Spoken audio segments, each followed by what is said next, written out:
pastoor, ons het so baie mense nodig om na ons te kyk en om te sien en te bekommer en na my. Ja, ek sê altyd, ons het vriende en pragtige mense in ons lewens nodig. Maar terwyl Jakob op 'n missie is, hy vlug na Laban toe, sy lewe in die gevaar, want hoekom? Wie kan onthou? Hy het sy eersgeboorte reg gekry. 'n ander ou het hom verruil vir 'n pot lensiesop. Jakob is 'n man op 'n missie.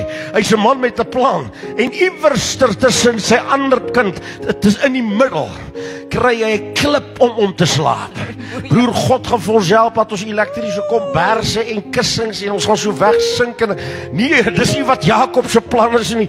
Hy sê, Here my God, ek moet slaap want ek het 'n ontmoeting van U nodig. Ek het 'n krag van U nodig. En hy gaan lê op 'n klip en slaap. En die woord van die Here sê, die volgende oomblik, toe's die hemele oor hom geopen, terwyl hy op 'n klip slaap. Nie op die beste, wat noem hulle die kussings vandag nie. Hy lê op 'n klip en slaap, en die woord van God sê, hy sien 'n leer, wat in die hemel en op is, en engele hardloop op en af en op en af, en op die klip kry 'n magtige ontmoeting, halleluja.